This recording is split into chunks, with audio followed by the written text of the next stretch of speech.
Hi guys, this is Aparajita from evidyarthi.in और आज हम शुरू करने जा रहे हैं आपकी मोमेंट्स का चैप्टर नंबर 10 द बेगर की क्वेश्चन आंसर्स को। तो चलिए स्टार्ट करते हैं विदाउट एनी फर्दर डू। लेकिन उससे पहले मैं एक चीज बता दूं कि सारे के सारे क्वेश्चंस इसके अंदर हैं, डोंट वरी। एंड साथ ही साथ मोस्ट इंपॉर्टेंट क्वेश्चंस को भी मैं आपको बता दूंगी कौन कौन से इंपॉर्टेंट हैं, कौन से रेयरेस्ट आते हैं। ठीक है, तो चलिए स्टार्ट करते हैं। तो thinking about it page number 67 का रेफरेंस है। क्वेश्चन नंबर 1 करते हैं, has Lushkoff became a beggar by circumstances और बाय चॉइस। तो बेसिकली देखिए क्वेश्चन नंबर 1 में यही पूछा गया कि लशकोफ कौन है। यहाँ पे कम से कम 3 प्रोमिनेंट कैरेक्टर हैं। लशकोफ एक बेगर है, दूसरा है सर्जी एंड तीसरी है उसकी जो मेड है वो तीसरी है, ठीक है, ओल्गा। एंड तो लशकोफ एक बेगर था, तो वो सर्कमस्टांसेस यानी कि वो अपने सिचुएशन कंडीशन का मारा था, स्टार्टिंग से ही उसके साथ ऐसे बुरा हो रहा था, या फिर वो अपनी मर्जी से बेगर बन बैठा। तो बेसिकली इसका आंसर तो आप जानते ही ऑब्वियसली, ये आंसर ये है कि लशकोफ जो था वो पहले क्या क्योर में, कोयर भी बोल सकते हैं उसको, कोयर में गाना गाया करता था। एक तरीके से एक सिंगिंग बैंड होता है जो सोवियत यूनियन के वक्त पे गाना गाया करता था, उसके अंदर था। वहां पे बहुत लाइक चर्चेज और इन सब चीजों में लाइक बहुत ज्यादा प्रेस्टिजियस जगह में गाना गाते हैं। एंड लशकोफ को ड्रंकिंग की मतलब ही वाज अ ड्रंकर्ड, उनको उसको ड्रिंकिंग की बहुत ज्यादा प्रॉब्लम थी, तो दैट्स व्हाई उसे वहां से निकाल दिया गया था। तो दिस इज इट, वो चॉइस से ही भिखारी बना था। अगर वो नहीं पीता या फिर वो नहीं ड्रिंक की हैबिट डालता तो वो बेगर नहीं होता। ठीक है, सो आंसर क्या होगा? Lushkoff was a middle aged man, वो काफी ज्यादा बड़ा नहीं था, बिलोंग्ड टू रशियन कोयर तरीके की बैंड है। He was not a born beggar, वो स्टार्टिंग से नहीं था। He was sacked from the choir because of his drinking habit. Sacked मतलब कि निकाल दिया गया था। He became a beggar by choice. वो चॉइस के ही वजह से बेगर बना है। अगर उसमें एक अच्छी हैबिट होती, उसमें अपने काम के लिए लगन होती, तो शायद वो बेगर नहीं होता। He did not like to work hard at the stage. तो स्टेज पे अच्छी तरह गाना नहीं गाता था, पीता था, दैट्स वाई उसको एक बेगर ही बनना पड़ा लास्ट में। ठीक है, सो क्वेश्चन नंबर 2 क्या है? वैसे ये वाला जो क्वेश्चन है हमारा, what reason does he give to Sergey for his telling lies? Basically this is an important question guys. ठीक है, so what reason does he give to Sergey for his telling lies? Like उसने जो अपने lies बताए थे, उसे झूठ पे झूठ बोले जा रहा था। लाइक उसका चेहरा कुछ और था लेकिन वो बोल कुछ और। वो ये बोल रहा था कि मैं एक टीचर हूँ, मैं स्कूल में एक टीचर हूँ और मुझे वहां से निकाल दिया गया। लेकिन सर जी बार बार बोल रहा था कि तुम तो अभी बोल रहे थे कि तुम स्टूडेंट हो। वो एक्चुअली उसने स्टूडेंट बोला ही नहीं था कभी। सर जी उससे निकलवाने की कोशिश कर रहा था झूठ की, मुझे तो लग रहा है कोई स्कूल टीचर नहीं है, ये पक्का झूठ बोल रहा है। देन उसने बोला enough of the lies and बताओ तुम कौन हो। तो उसने यही बताया कि हाँ मैं कोयर में गाना गाता हूँ, मुझे पता है कि मेरी ड्रिंकिंग हैबिट्स के बारे में अगर मैं किसी को बताऊंगा तो मुझे यहाँ कोई काम नहीं देगा, खाना नहीं देगा, पैसे नहीं देगा, that's why I used to lie to people. तो उसने सच बता दिया था। तो उसने सर जी को क्या क्या झूठे जो रीजन थे उसने बोले। तो आंसर क्या है? Lushkoff told the truth and accepted that he was lawyer.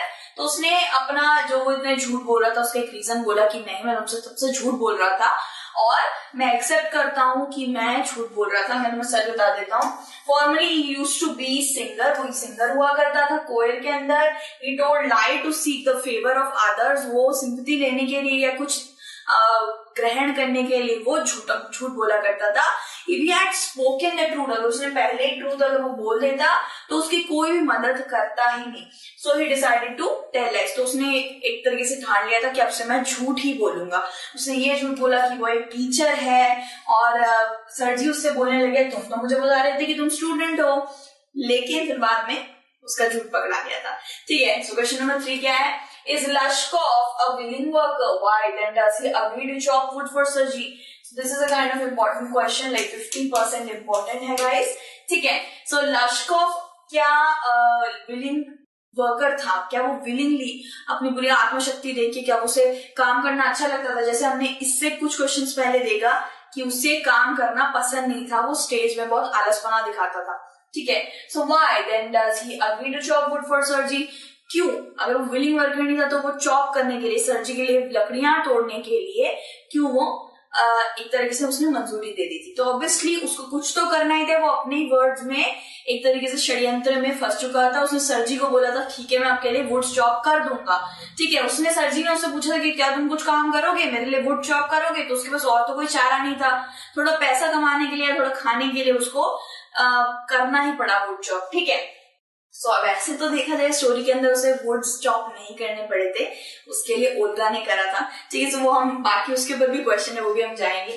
So answer क्या है? No, he was not a willing worker. कोई विलिंगली करने वाला काम वर्कर नहीं था, वो बहुत वीक था और काम करने के लिए भी काफी आलस करता था। He had lost his strength and stamina due to his habit of drinking and secondly he was a middle aged man। तो उसने बहुत टाइम से खाना भी नहीं खाया था और वो बहुत ज्यादा वीक हो गया था बिकॉज वो ड्रिंकिंग हैबिट की वजह से वीक हो गया था। साथ ही साथ वो इतना ज्यादा उसके अंदर पोटेंशियल नहीं था, स्टेमिना नहीं था, ठीक है। He agreed to chop wood because of pride and shame and he had been trapped by his own word। तो उसने ऐसे बोल दिया था कि हाँ मैं करके दिखाऊंगा चॉप वुड, ठीक है, आप मुझे बोल रहे हो तो मैं करके दिखाऊंगा। और वो बोल रहा था कि पुलिस में दे दूंगा तुम्हें ये वो। तो एक प्राइड को बचाने के लिए उसने एक काम पकड़ने का ठान लिया था। तो he was really really weak और वो काम नहीं करना चाहता था, ठीक है। So he had no other way but to accept Sergi's offer। तो उसने सर्जी का ऑफर एक्सेप्ट कर लिया एंड वुड चॉप करने का ठान लिया, ठीक है। क्वेश्चन नंबर 4 है सर्जी says I am happy that my word have taken effect। Why does he say so? Is he right in saying so? यहाँ पे पूछा गया है कि जैसे सरजी ने बोला, यहाँ पे एक पर्टिकुलर फ्रेज दिया गया है कि सरजी बोल रहा है कि मैं खुश हूं कि मेरे जितने भी लफ्ज हैं वो तुम पे एक तरीके से इफेक्ट कर रहे हैं, तुम चेंज हुए हो। तो क्यों सरजी ऐसा क्यों कह रहे हैं, ठीक है, क्या वो सही कह रहे हैं, क्या वो सच में मीन करते हैं? तो बेसिकली क्या होता है, आपको स्टोरी का बैक एंड स्टोरी पता है, ऑब्वियसली पता ही है। तो सरजी एक टाइम पे लाइक सिनेमा देखने गए थे और उन्होंने जब देखा लश्कोफ वहां खड़ा था, टिकट ले रहा था, तो लश्कोफ बोला कि तुम ही लश्कोफ हो? तो वो कह रहे हाँ मैं लश्कोफ। वो बहुत सुंदर सा फर्ड कोट पहना हुआ था, कर्ली फर्ड कोट, एंड वो देख के हैरान कि एक टाइम पे जो भिखारी था ये मेरा काम करने आता था, मेरे से लाइक कितना ज्यादा वीक हो गया था ड्रिंकिंग हैबिट से, वो आज के वक्त में नोटरी बन गया है। Notary is kind of like एक तरीके से ऑफिशियल वर्क करने वाला, दस्तखत पे दस्तावेज पे उसका काम होता है, सिग्नेचर्स को एक तरीके से देखना अच्छी तरीके से, एंड ये सारी चीजें होती है, ऑफिशियल वर्क होता है, अच्छी पोस्ट होती है। सो वो बेगर एक नोटरी बन गया था। वो देख के उन्हें बहुत खुशी हुई कि हाँ चलो मेरे वर्ड्स कहीं तो तुम्हें लाइक तुम पे इफेक्ट करे, तुम बिल्कुल चेंज हो गए हो, देखो। So this is the phrases, इसका ही मतलब है कि I am happy that my word have taken effect, ठीक है। So Sergi looked satisfied with the performance of the beggar and felt happy। सर्जी ने उसे जैसे देखा था इतना बढ़िया हो गया था, पहले बेगर था, गंदी सी पहन रखे थे कपड़े वपड़े, खाना मांग रहा था, अभी तो कितना बढ़िया लग रहा है। तो he was really happy, दिल से हैप्पी थे। When Lashkov's job of packing and hauling of the furniture was over, he praised him while handing him a rubble। तो वो क्या करते थे, ऑब्वियसली जब लश्कोव भिखारी था तो सर्जी के गोदाम में जाके लाइक वहां पे जाके लकड़ियां काटता था, कभी सर्जी उसको लकड़ियां सेट करने का काम देते थे, कभी गद्दों में से धूल निकालने का काम देते थे।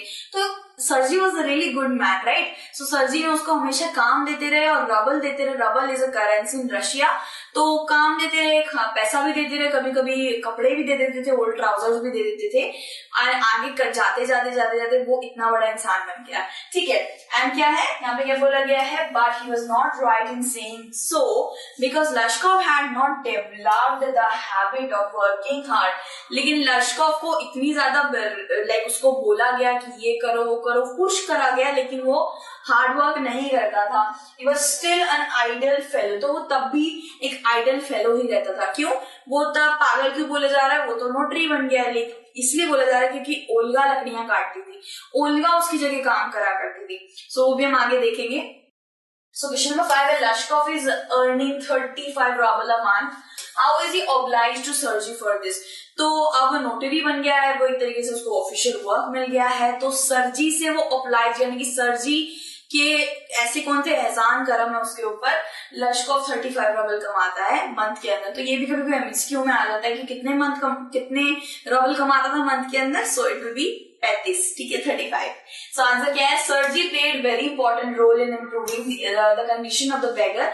पूरा ऑब्वियसली सर्जी का योगदान है। ऐसे लोग बहुत कम मिलते हैं जो एक भिखारी को इतना ज्यादा काम दे, उसकी कोई ये मतलब बुरी आदतें उसको ना देखें, नजरअंदाज करके भी उसको काम दे। So it is really rare. So it was because of Sergei की वजह से लश्कोव ने 35 रूबल अ मंथ कमाने की अपॉर्चुनिटी उसे मिली। He offered him the job to chop wood at his home. तो उसने ऑब्वियसली सर्जी ने सबसे पहला काम उसे वुड चॉप करने का दिया था। सो इसीलिए सर्जी के साथ लाइक वो बहुत ज्यादा एहसान मन था कि आपने सर्जी मुझे काम दिया तभी मैं ऐसा बना। ठीक है, उसके बाद क्या है, later on he sent him to one of his friend to do the job of copying. उसने सर्जी ने लश्कोव से पूछा कि यार तुम लिखना जानते हो क्या? तो उसने बोला जी हाँ मैं लिखना जानता हूँ। तो उसने यही बोला कि तुम वहां पे जाओ और कॉपिंग करने का यानी कि टेपने का काम करो, लिखने का कुछ काम करो, और मतलब उसे धीरे धीरे करके फिर आगे इम्प्रोवाइज करते रहा वो और उसे काम मिल गया। Lushkoff was highly obliged to Sergei because now he was a notary because of him. So Lushkoff बहुत ज्यादा खुश था कि और बहुत ज्यादा एहसानमंद था सर्जी से, क्योंकि उसने ही उसे पुश किया था और उसी की वजह से आज वो नोटरी था। ठीक है, क्वेश्चन नंबर 6 है, ड्यूरिंग देयर कन्वर्सेशन, उनके कन्वर्सेशन के बातचीत के दौरान Lushkoff reveal that Sergei's cook Olga is responsible for the positive change in him. How has Olga saved Lashkov? तो अब लास्ट में जब आप स्टोरी पढ़ोगे ना, लास्ट में हमें पता चलता है कि लश्कोव कोई लकड़ी बकड़ी नहीं काटता था, सारा का सारा काम ओल्गा करती थी, जो हमें स्टार्टिंग में स्टोरी के स्टार्टिंग में विलन से कम नहीं लग रही थी। ओल्गा एक बूढ़ी औरत थी जो वहां पे कुक का काम करती थी, और लश्कोव जब भी लकड़ियां काटने आता था तो ओल्गा उसे ऐसे भद्दी नजर से देखती थी कि कौन आ गया। ओल्गा उसे इतना ज्यादा प्रताड़ित करती थी, उसे बुरा भला कहते रहती थी, तुम तो हेल में सड़ोगे ये वो। फिर वो बैठ के रोती थी, वो बैठ के रोने लग जाती थी, और उसके बाद वो उसके लिए लकड़ियां काटती थी जस्ट बिकॉज वो वीक है, वो फीवर है। वो चाहती थी कि ये बड़ा बनने, ये क्यों वीक है, इतना क्यों ड्रिंक करता है, क्यों काम नहीं करता, इतना ज्यादा उसको होता नहीं, माँ की तरह प्रताड़ित करके उसके बाद खुद ही उसका काम कर देती थी। So Olga was responsible of his like notary work जो उसे मिला, वो ओल्गा ही उसकी एक तरीके से गॉड मदर आप कह सकते हैं, उसी की वजह से वो नोटरी का काम कर रहा था। जहाँ पे ये बोला गया है कि कॉन्वर्सेशन के दौरान लश्कोव ने ये सर्जी के पास रिवील किया कि भाई आपकी जो कुक है वो ही रिस्पॉन्सिबल है मेरे पॉजिटिव चेंज के अंदर, आज मैं जो भी हूँ उसी की वजह से हूँ और आपकी वजह से हूँ। तो आंसर क्या है, Olga was social and sympathetic lady, वो बहुत ज्यादा दयालु औरत थी। She loved humanity, उसको ह्यूमैनिटी बहुत पसंद थी। उसको रियलाइज हो कि the condition of Lushkoff and tried her best to improve the and save. तो इम्प्रूव द सेव, तो एक तरीके से उसने क्या किया, उसमें ह्यूमैनिटी डाल दी, उसकी कंडीशन ठीक करने की कोशिश करी। वो इसको दिखता था, वो ओल्गा को दिखता था कि वो कितना ज्यादा वीक हो गया है, लेकिन जो सर्जी था वो कहता था कि हाँ ये वीक हो गया, लेकिन स्टिल उसे काम करने देता था, उसे वो रोकता नहीं था, खाना वाना नहीं देता था। ओल्गा ही थी जो उसका काम कर देती थी, वो समझती थी कि ये बहुत ज्यादा वीक है, इसने खाना नहीं खाया है, मैं इसका काम कर देती हूँ। ठीक है, she did the work of his part as she wanted to change him. तो वो ह्यूमैनिटी के चक्कर में उसे चेंज करना चाहती थी एंड उसने हमेशा उसका काम किया। कभी लाइक ओल्गा उसके लिए लकड़ियां तोड़ दिया करती थी, सब कुछ समेट देती थी, बाद में देखा जाए तो वो उस पर चिढ़ती थी, बहुत चिल्लाती थी, और फिर जाके रोने लग जाती थी कि मैंने ऐसा क्यों बोला। उसके बाद उसके लिए काम कर देती थी। She was such a sweet lady. Okay, she kept criticising him in order to improve him. कहते हैं ना लाइक छेनी, लाइक जितना लाइक तलवार पे आप जितना छेनी मारो उतनी ज्यादा स्ट्रॉन्ग बनती है, और हर एक पर्टिकुलर हर एक इंसान को आगे बढ़ने के लिए उस पे हथौड़े चलते ही हैं, तभी जाके वो शाइन करता है। ठीक है, हर चीज को भट्टी में जलना पड़ता है, तभी जाके वो एक तंदुरुस्त एक मजबूत चीज बनती है। तो बेसिकली इसके साथ भी यही हुआ था, वो उसकी क्रिटिसाइज करती थी, प्रताड़ना करती थी उसकी, तभी जाके तो वो आज नोटरी का काम कर रहा था। He realized her feeling towards him and changed to place in his heart. So Olga was responsible for the positive change in him. तो ओल्गा वाज रियली रिस्पॉन्सिबल, जिससे वो आज नोटरी बना, जिससे वो आज इतना बड़ा इंसान बन गया। ठीक है, सो इसी के साथ हमने सारे क्वेश्चंस कर लिए हैं। Just to tell you guys कि ये 6 वाला क्वेश्चन है ना कि ओल्गा रिस्पॉन्सिबल थी, ओल्गा ने लश्कोव को सेव किया, सो ये भी एक इम्पॉर्टेंट क्वेश्चन है, 5 मार्क्स के अंदर आ सकता है, बिकॉज इसमें पूरे कंटेंट है, पैराग्राफ इसमें आपको भरना होगा 5 मार्क्स के अंदर या 4 मार्क्स के अंदर ये क्वेश्चन आ सकता है। तो इसी के साथ मैंने सारे के सारे क्वेश्चन आंसर्स को कर लिया। आई होप आपको मजा आया होगा। मैंने आपको थोड़ा सा डिटेल मैनर में समझाया है, जिससे आपको स्टोरी भी थोड़ी बहुत फ्रेशन अप हो जाए आपके दिमाग में, ठीक है। सो आई होप आपको मजा आया होगा। You're doing well, right? So फिर से मिलेंगे with another story और question answers और chapter। till then अपना ध्यान रखिए। Take care, bye bye.